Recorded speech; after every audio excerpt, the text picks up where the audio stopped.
Welcome to the It Factor. We're Jemmy and I, Exploring a new blog post by Mr. Len Kaplan, CEO of CDML, an MSP in Queens, NY. offering network management, VoIP and UCAS, Cybersecurity, compliance, IaaS, cloud. and Microsoft 365 and Azure.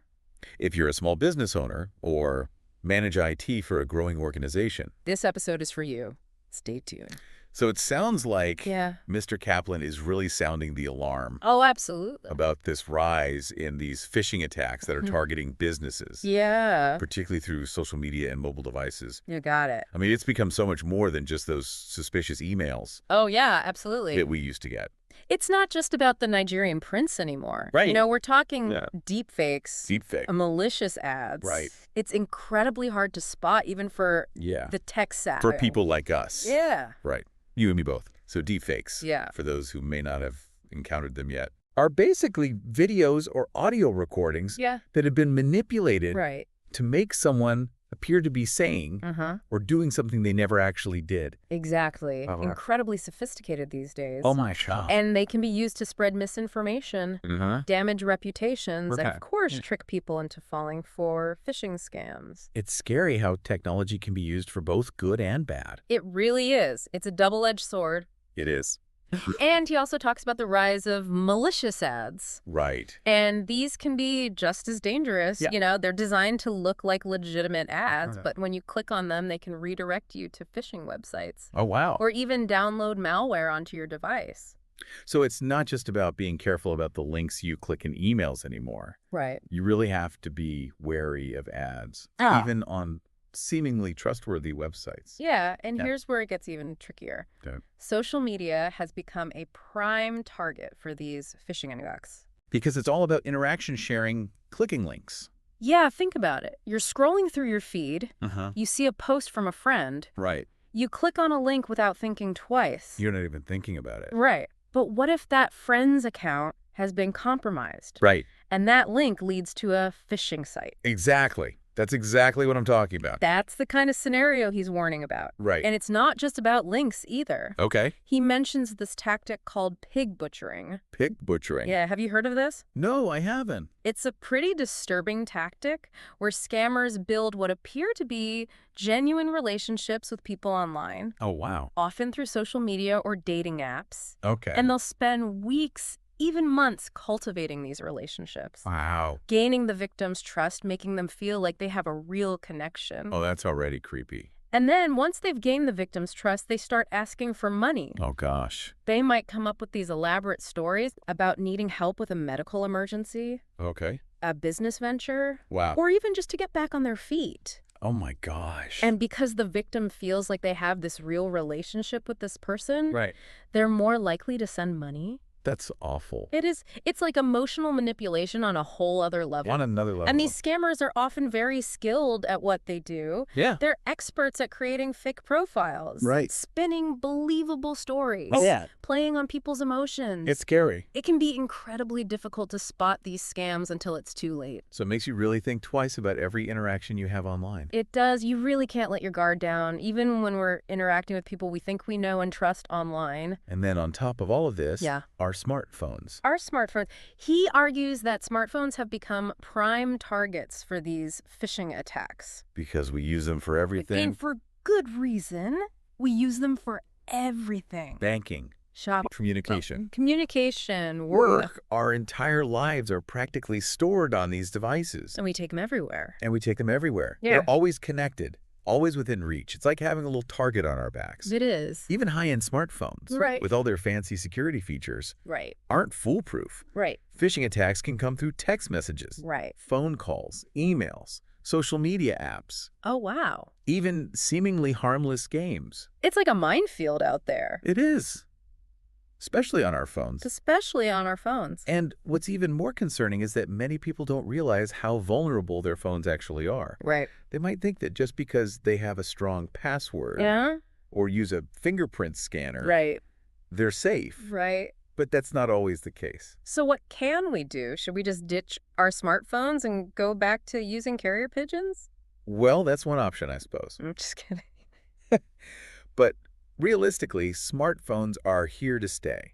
They are. They're too convenient, too ingrained in our lives. Right. The key is to be aware of the risks and take steps to mitigate them. So let's talk about some specific steps. Okay. He dives into this kind of alarming trend of malware distribution Uh-huh. through platforms we generally trust, Okay. like Reddit. Reddit. I mean, he talks about this Luma Stealer campaign, Oh, which yeah. sounds pretty scary. Yeah, what's happening is cyber criminals are creating these fake Reddit websites that Right. look incredibly convincing. Wow. They mimic real communities and discussions. So you might stumble upon one of these fake sites thinking it's the real deal. Exactly. Yeah. And that's where the trap is sprung. Once you're on the site, they'll try to trick you into downloading harmful software, Oh, gosh. often disguised as a helpful tool or a fun game. And this software is the Luma Stealer? Yes. And what does it do? It's a type of malware that can steal your login credentials, your financial information, personal data. Okay. Basically anything valuable stored on your device. Ow. It can even record your keystrokes. Oh no. Giving hackers access to everything you type, including passwords and credit card numbers. It's like having a little spy It is. living on your device. That's a chillingly accurate description. That is. And what makes this Luma Stealer campaign so insidious is that it leverages the trust we place in platforms like Reddit. We're used to seeing links and downloads on these sites, Right. so we're less likely to be suspicious. That's a really good point. Yeah, It's all about exploiting our trust and our habits. it is. And with Reddit's massive user base, the potential impact of a campaign like this is huge. Exactly. And he's not just talking about individuals being affected. Right. He's talking about businesses, too. Okay, so let's connect this back to our listeners. Okay. If you're a small business owner, why should you care about this Luma Stealer campaign targeting Reddit? Think about all the sensitive information that your employees might have access to on their personal devices. Oh, right. If one of your employees falls victim to this scam, it could put your entire business at risk. So it's not just about protecting your company computers and networks anymore. Right. It's about protecting any device Uh-huh. that's used to access company data, Right. even if it's a personal device. Especially if it's a personal device. Yeah. And that's particularly important in today's world, where so many people are working remotely or using their personal devices for work purposes. And it's not just Reddit No. that we need to be wary of. He also mentions YouTube comments being weaponized. Oh, wow. It's like they're finding all these new hiding places for these malicious links and scams. So we have to be on guard everywhere online, not just in our inboxes. Exactly. And that's why it's so important to stay informed and be aware of the latest threats and tactics that these cyber criminals are using. Okay, so with all of these threats looming out there, Yeah. what are some key takeaways Okay. that our listeners should remember? Well, first and foremost, we need to recognize that these phishing tactics are evolving at an alarming rate. That's not your It's not your old school Nigerian prince anymore. right. The bad guys are getting smarter, Yeah. more sophisticated, Yeah. and they're constantly coming up with new ways to trick us.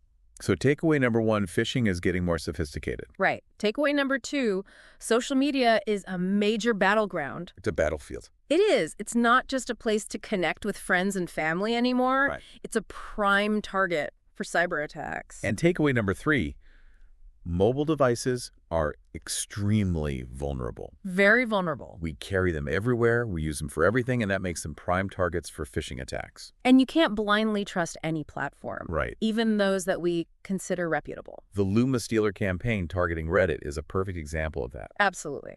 And finally, we need robust solutions to combat these mobile threats. Okay, so let's unpack that last takeaway a little bit. Okay. What kind of solutions are we talking about? Well, he highlights the importance of enterprise device management solutions, Oh. or EDM for short. EDM. That Yeah. sounds like something for big corporations, not small businesses. That's a common misconception. Okay. EDM solutions have become much more accessible and affordable in recent years. Okay. And there are options specifically designed for small businesses. So what exactly is EDM and how can it help protect small businesses? Think of it as a comprehensive security platform that gives you centralized control over all the mobile devices used in your business, Okay. whether they're company-owned or personal devices. So if my employees are using their personal phones to check work emails or access company data, EDM can help protect those devices too. Exactly. And that's crucial because, as we've discussed, those personal devices are just as vulnerable to phishing attacks and malware as any other device. So EDM can help us manage and secure all those devices from a single platform. That's right. It can also help you enforce security policies, Okay. monitor devices for compliance, and provide secure access to corporate resources. Sounds like a pretty powerful tool. It is. But what if I'm a small business owner and I don't have like a dedicated IT team? Yeah? Is EDM still an option for me? Absolutely. In fact, I'd argue that EDM is even more critical for small businesses Okay. because they often have fewer resources to dedicate to cybersecurity and may be more vulnerable to these types of attacks. That's a great point. Yeah. So if a small business owner is listening to this and thinking, okay, I need to look into EDM, what's the first step? The first step is to assess your current mobile security posture. Okay. Take a look at how many mobile devices are being used in your business, Uh-huh. what kind of data is being accessed on those devices, Okay. and what security measures are already in place. So get a clear picture of your current situation before you start looking for solutions. Exactly. And once you have a good understanding of your needs, you can start researching different EDM solutions and finding one that's the right fit for your business. Okay. There are many reputable providers out there, and many offer free trials, so you can test them out before you commit. All right. Well, that was a lot of information to digest, but Yeah. super important for small businesses to understand. Let's move on to talk about some specific actions you can take to protect yourself Okay. right now. Sounds good. You know, it's easy to get overwhelmed Right. by all these potential threats. Yeah. But the good news is Okay. there are some practical steps you can take right now Okay. to boost your security, Right. starting with a Yeah. healthy dose of skepticism. Skepticism. So you mean like channeling my inner conspiracy theorist? Uh-huh. Not quite. Okay. It's more about being cautious Right. and not taking everything at face value. Okay. If an email, a text, Wow. or a social media message seems even slightly off, Yeah. don't click on any links or download anything until you've verified the source. So if I get a message claiming I've won a free cruise to the Bahamas, Exactly. don't pack my bags just yet. If something seems too good to be true, Right. it probably is. Okay. Always double check the sender's email address or phone number. Right. Look for any misspellings or grammatical errors, which are often red flags. Got it. What if the message looks legit, though? Like, Mhm. what if I get an email that appears to be from my bank? Don't click on any links in the email. Okay. Instead, go directly to your bank's website or Yeah. call their customer service number to Yeah. verify the message. Got it. Remember, legitimate organizations will never ask for sensitive information, Right. like your account number Uh-huh. or password, Okay. via email or text. So basically, be a digital detective. Investigate before you click. Exactly. Another crucial step is to enable multi-factor authentication Okay. on all your accounts. Got it. This adds an extra layer of security by requiring you to enter a code from your phone or email Right. in addition to your password. Okay. It might seem like a hassle, Yeah. but it makes it much harder for hackers to gain access, Right. even if they steal your password. And you mentioned earlier that Mr. Kaplan recommends Yes, using a hardware security key he does. for even stronger protection. And it's excellent advice. Okay. A hardware security key is a small physical device that you plug into your computer or phone. Right. It acts like a digital key, Okay. verifying your identity and granting access to your accounts. Okay. It's much more secure than relying on codes sent to your phone or email, Right. because those can be intercepted. So it's like a physical lock for your digital life. That's a great way to put it. Of course, having strong passwords is still important, Yeah. but a hardware security key adds an extra layer of protection Right. that makes it much harder for hackers to get in. Okay, so we've talked about skepticism, verifying sources, Yeah. enabling multi-factor authentication, Yeah. and using hardware security keys. What else can we do? Well, it's crucial to have strong security software on all your devices. Right. This includes antivirus and anti-malware programs, Uh-huh. as well as a good firewall. Okay. These tools can help detect and block malicious software before it can harm your device or steal your data. So it's like having a bodyguard for your devices. Precisely. And just like you wouldn't hire a bodyguard without checking their references, Right. make sure you choose reputable security software from trusted providers. Good point. And I know Mr. Kaplan also emphasizes the importance of educating employees about cybersecurity best practices. He's absolutely right. Yeah. Your employees can be your strongest asset Right. or your weakest link when it comes to security. That's true. Regular training sessions can teach them how to recognize phishing scams, Okay. create strong passwords, Mm. and protect sensitive information. Yeah. Even simple things like being careful about what they post on social media can make a big difference. So knowledge is power when Absolutely. it comes to cybersecurity. It is. The more your employees know, the better equipped they'll be to protect themselves and your business. Exactly. And remember, cybersecurity is an ongoing process, not a one-time fix. Right. Stay informed about the latest threats. Keep your software updated Huh. and regularly review your security practices. It's like brushing your teeth for your digital life. Yeah, You have to do it regularly to stay healthy. I like that analogy. I do too. And just like you might see a dentist for a checkup, Right. don't be afraid to reach out to cybersecurity experts Okay. for help. All right. Companies like Mr. Kaplan's CDML Yeah. offer a range of services Yeah. that can help you assess your security posture, Mhm. identify vulnerabilities, Okay. and implement the right solutions. Okay, so let's shift gears for a moment Okay. and talk specifically about CDML. All right. They offer a pretty comprehensive suite of services, right? They do. He highlights their expertise in network management, Huh? cybersecurity, Right. cloud solutions, Right. and of course, EDM implementation. So they can help with everything from setting up a secure Wi-Fi network Yeah, to implementing a robust EDM solution to protect mobile devices. exactly. Yep. And they understand the unique challenges faced by small businesses. So they tailor their services Yeah. to meet those specific needs. That's important because small businesses often don't have the same resources as larger companies Right. to dedicate to IT and cybersecurity. Absolutely. And one thing that impressed me about CDML's approach is their focus on employee training. Oh, wow. They understand that even the best security technology is useless if your employees don't know how to use it properly. Right. So they don't just set up the systems and walk away. Right. They actually work with your employees to make sure they understand how to stay safe online. So it's more hands-on. It is. It's more of a partnership. And they offer ongoing support and guidance Good. to help you stay ahead of the curve as the threat landscape evolves. So it's like having a cybersecurity partner in your corner. That's a great way to put it. Yeah. And that kind of partnership can be invaluable for a small business owner Right. who might not have the in-house expertise to manage all of this on their own. Well, this has been incredibly helpful. And I'm sure our listeners are feeling much more informed about phishing threats and mobile security. Yeah. But before we wrap up, I'd love to get your final thoughts on staying ahead of the curve in this constantly evolving world of cybersecurity. It really is. It feels like a moving target. It is a moving target. Right. You know, he uses a great analogy in his post. Okay. He compares staying ahead of the curve in cybersecurity to maintaining a healthy lifestyle. Okay. I like that.